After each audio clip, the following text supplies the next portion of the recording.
unlocking the potential of tech, the reality of blockchain and AI. In this episode, Jemma Green is joined by seasoned investor Amanda Terry, who is the co-founder and COO of MetaGood. Learn about the energy challenges facing the digital world from blockchain to AI. Join us as we discuss potential solutions and the future of sustainable technology. I'm your co-host Anthony Pearl, and whether you're an investor or a startup entrepreneur looking for insights, it's time to get unblocked.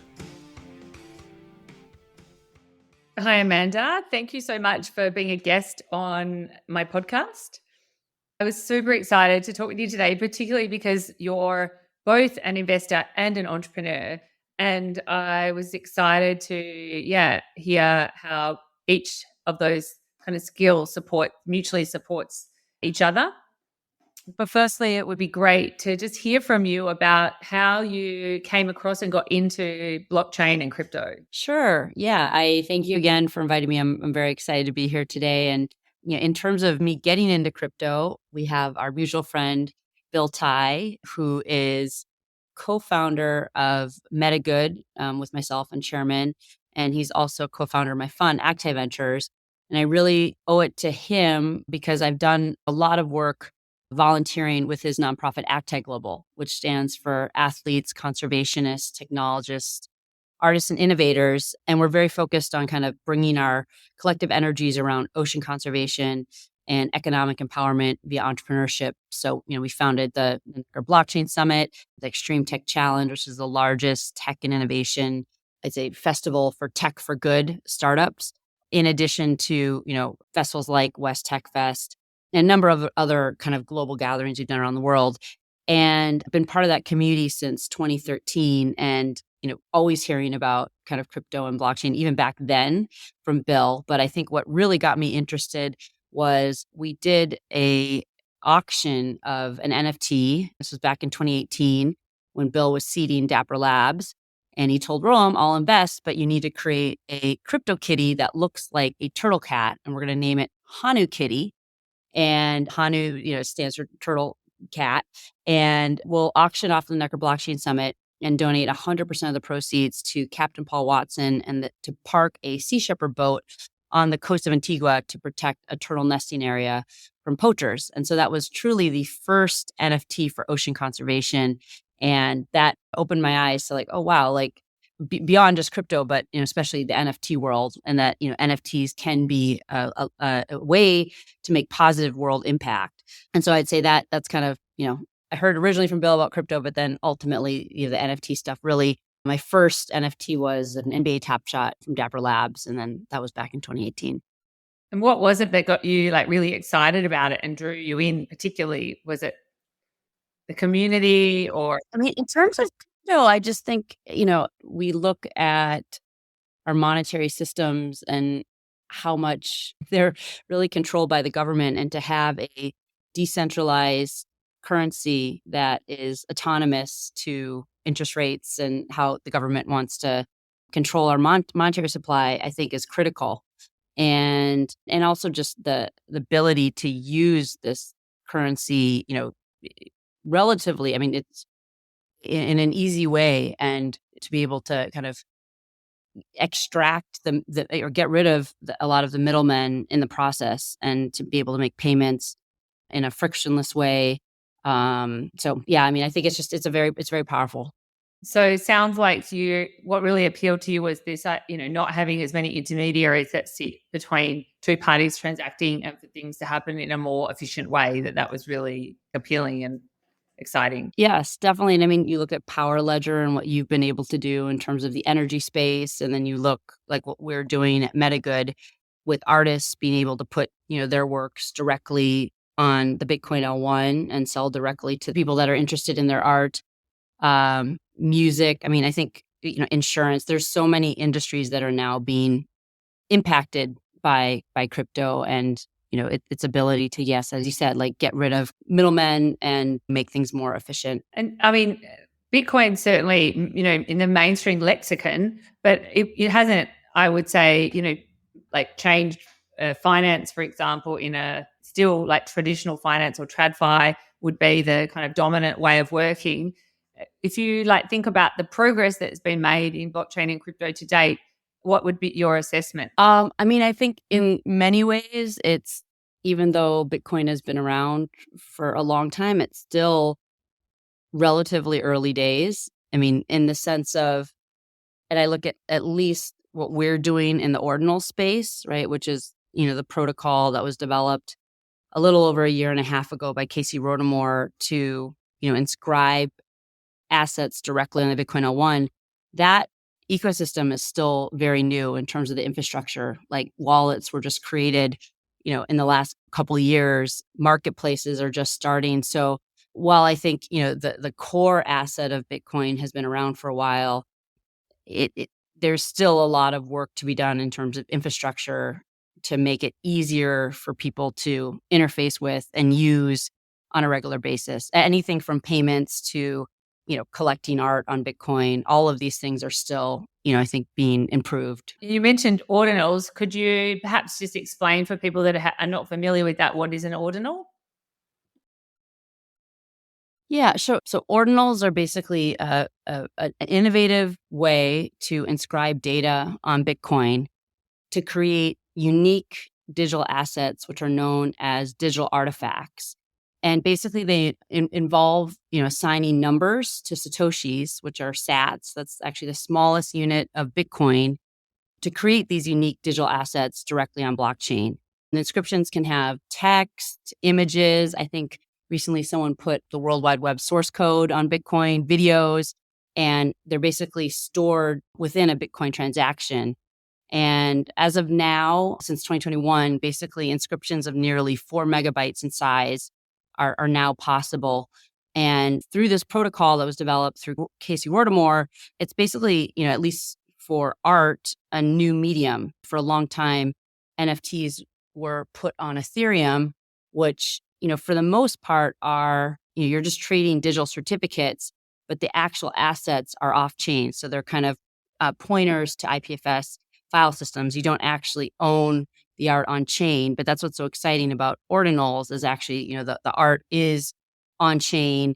And, these are things we kind of compare to like the Lascaux cave paintings in France. Like, all of this art that's on Bitcoin will outlast us all because it's all on chain in the most, secure, decentralized, and the L1 with the most longevity. Thanks for explaining that. So is the appeal around the fact that the art sits on the chain as opposed to off chain? Is that why an artist or somebody promoting art might choose an ordinal on Bitcoin as opposed to Ethereum or even other chains like Solana for NFTs and art? Yeah, great question. The ordinals protocol was introduced, early 2023.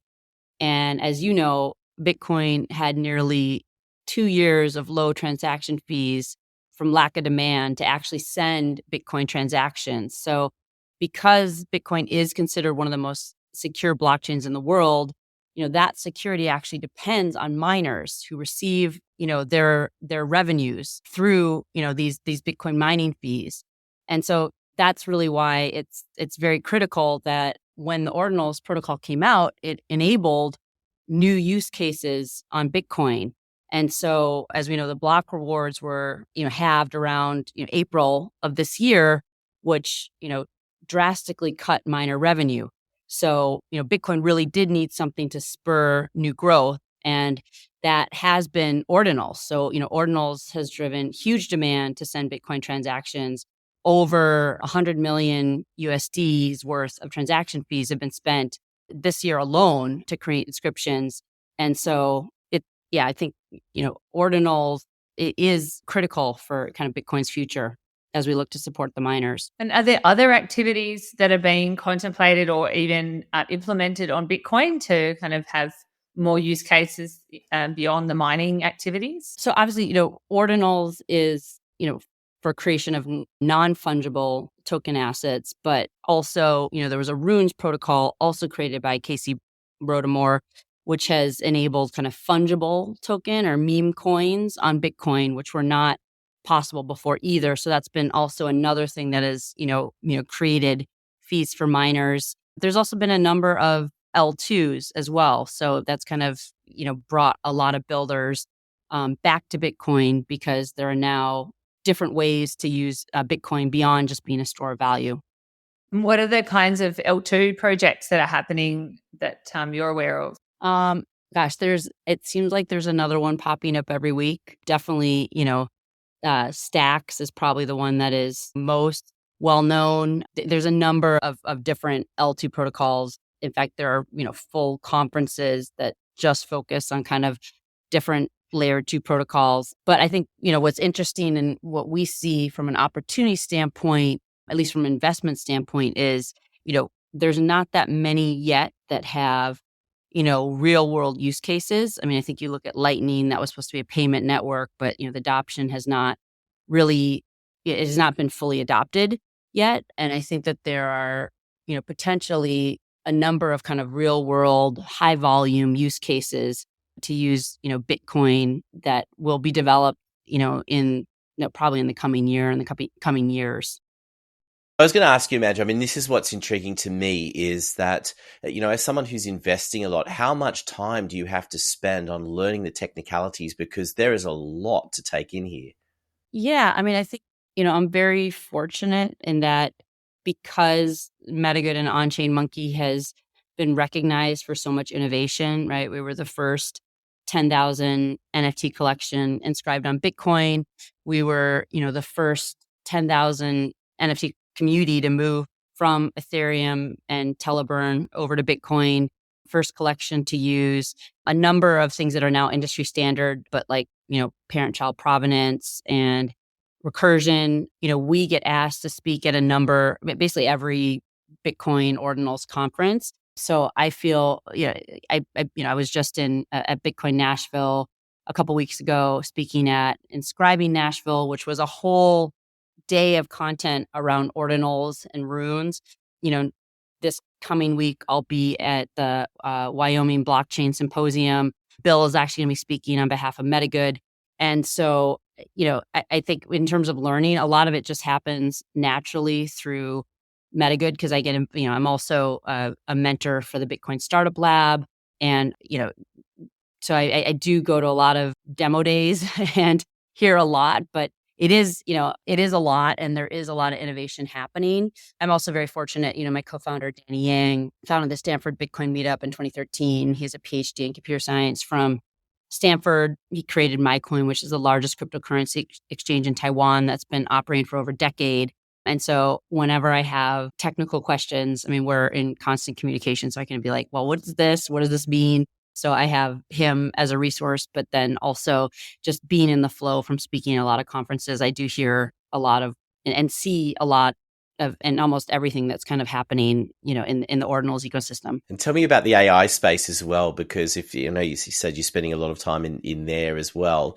What are the things that are starting to happen in that space that we're perhaps not seeing just yet, but you can see where it's going? I think, if we're investing in a company, yes, we are not just there are funds that are completely focused on just seeding the Bitcoin ecosystem. And we are not just focused on crypto. I mean, I'd say, about 40% of the capital deployed in our current fund does have a crypto component. 60% of the fund is invested in AI related companies. So we're not just, focused on Bitcoin. I think in terms of, but for sure, if we're investing in a company, we try to go very deep on like what they're doing. But I also am fortunate that I have, a couple co-founders that I can also bounce ideas off of and, help to understand the technology in depth. But it is always changing. At almost every conference, I meet somebody that's doing something that's, obviously never been done before. And I get an opportunity to kind of sit down and learn more about what they're doing.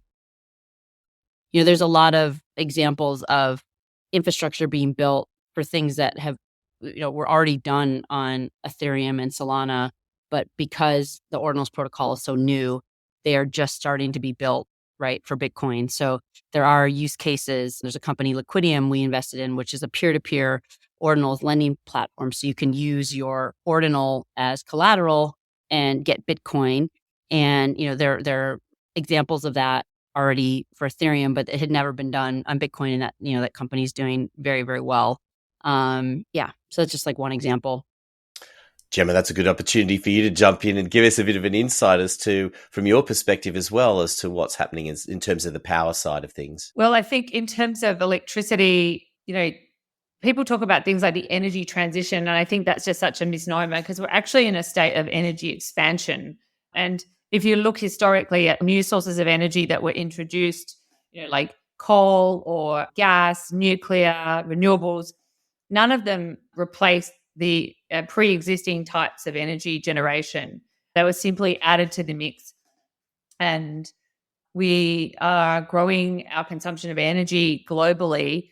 And if you look at all the countries that have low energy consumption, they also have poor economic outcomes. So there's a very strong link between economic development, health and well-being, and prosperity and access to energy. And I would also add to that access to affordable energy.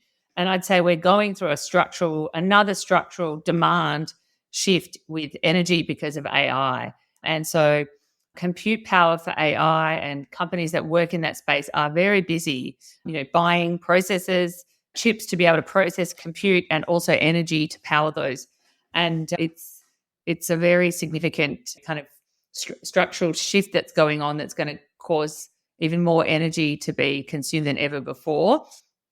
And I don't think we've really fully comprehended the consequences from the affordability perspective for other uses of energy.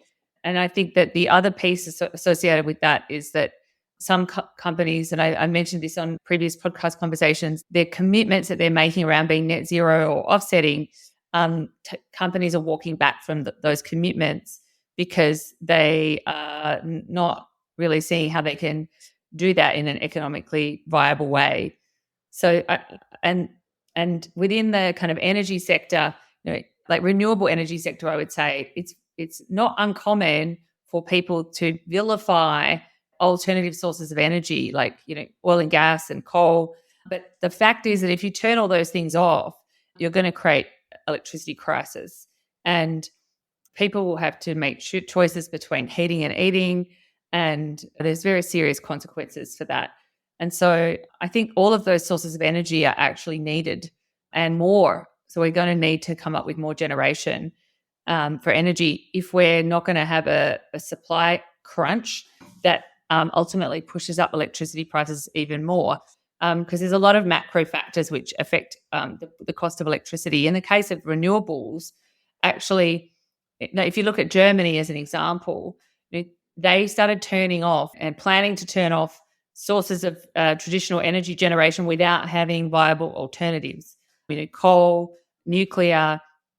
And then we've also had the situation with like supply interruption from Russia as well. And all of this, as well as building expensive renewables. And by that, I mean generation that might be cheap, but building that generation in the north of Germany where the consumers are in the south. So then you have to build very expensive transmission lines to bring the electricity to people's homes and businesses. And when you add up all of these factors, what you have is very high electricity. So Germany has like 53% renewable energy, and it's often lauded as this kind of great example, but it also has the highest electricity costs in the world. And there's a very strong positive correlation between high penetration of renewable energy and high electricity costs. Denmark, Australia, and many other cases. And this is, a big issue where you just look at the levelized cost of energy for generation, but don't look at the total cost of energy in terms of transmission and distribution. And it paints a very different picture.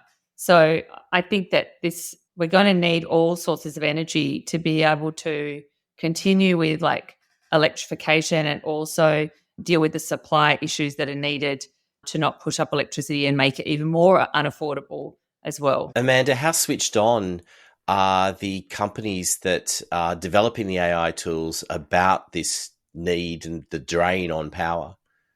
I mean, what's been interesting is, even before AI was a really big thing, I think that there's been a number of our companies, whether that was part of their core technology offering or not, that are now incorporating AI. I mean, everything from, obviously Bill seeded Canva, I went to their Canva Create in LA, and they've integrated 12 different AI apps into their solution. So that's obviously, AI was not originally part of the Canva solution, but that is like kind of a core part of their offering now. And we're seeing a number of companies, whether they are that's the number one technology that they're using, or that they're integrating it in more and more. A lot of our portfolio are kind of integrating AI into their offerings. And I think what's been just really exciting, and you can see all the charts that kind of show the different types of AI, is just how quickly it's being iterated. And there's so many different use cases for AI now. And I think one thing that will be interesting over time is just the amount of energy and compute power needed to keep up with the industry. And so I think that's also something that'll be an interesting space to watch, is in the power space, what are the ways that we're going to be able to generate enough power to keep up with the demand for AI. And I think there'll be a lot of innovative companies in that space as well. That's all for this episode of Unblocked. Please check out the show notes for information on Power Ledger and other contact information. We welcome your comments and feedback, and please hit subscribe wherever you are listening. This podcast was produced by Podcasts Done For You. We look forward to your company next time on Unblocked.